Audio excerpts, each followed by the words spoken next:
बरोबर आहे. काय माझं हे गाव आहे जोरवे आणि हे गाव शिर्डी मतदारसंघामध्ये आहे. त्यामुळं मी शिर्डी मतदारसंघाचा मतदार आहे आणि आनंद आहे. शेवटी असं आहे की स्वतःच्या गावामध्ये मतदान करणं ही अत्यंत चांगली गोष्ट असते, कारण ही जन्मभूमी आहे माझी. नव्यांदा निवडणुकीला सामोरं जात आहे, काय विश्वास घेऊन?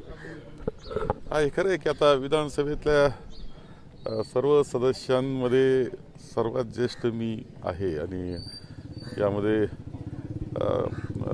परमेश्वर असेल, माझे नागरिक असतील, मतदार असतील, माझे वडीलधारे असतील, सोनियाजी, आदरणीय सोनियाजी, या सगळ्यांच्या आशीर्वादानंच ही वाटचाल माझी होते आहे आणि म्हणून संगमनेर मतदारसंघामध्ये मी 9व्या वेळेस निवडणूक लढवतो आहे.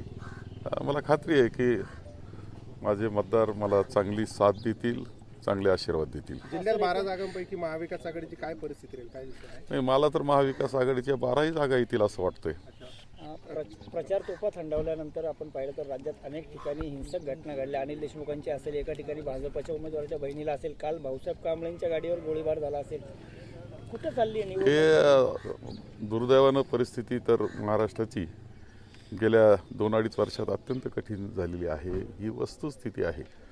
एकंदर जो आपला दर्जा आहे राजकारणाचा तो खालवलेला आहे. कायदा सुव्यवस्थेचे प्रश्न तर आणखी निर्माण झालेले आहे.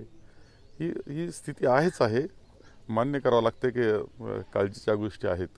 विशेषतः राजकीय दर्जा जो आहे महाराष्ट्राचा एक संस्कृतीचा, या सगळ्या गोष्टी फोडतोडीमुळं याच्यामुळं खूप प्रश्न निर्माण झालेले आहेत.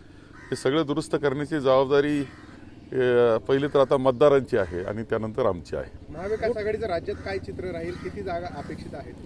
महाविकास आघाडीला खूप चांगलं यश मिळेल याची खात्री मला आहे आणि मी तर कायम सांगतोय की एकंदर कालपर्यंतचा जो अहवाल आमचा मी घेतलेला आहे त्या पद्धतीनं आम्ही 180 पार केले तर आश्चर्य मानू नका. नोट जिहाद नंतर काल नोट जिहाद आलेला आहे. तावडेंचं पैसे वाटण्याचं प्रकरण जे आहे ते दिवसभर गाजत होतं. कसं पाहता? भारतीय जनता पक्षाचं वैशिष्ट्य आहे ते सत्तेकरता काहीही करू शकतात.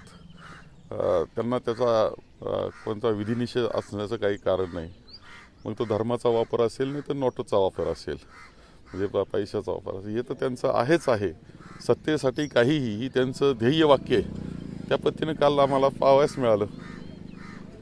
काय वाटतं संगमनेर तालुक्याला मुख्यमंत्री पदाची संधी भेटेल, काय वाटतं? पहिली गोष्ट, संगमनेर तालुक्याला मुख्यमंत्री पद मिळेल की नाही हे मला फार महत्त्वाचं वाटत नाही. मला हे महत्त्वाचं वाटतं की महायुतीचे भ्रष्ट सरकार गेलं पाहिजे आणि महाविकास आघाडीचं आलं पाहिजे.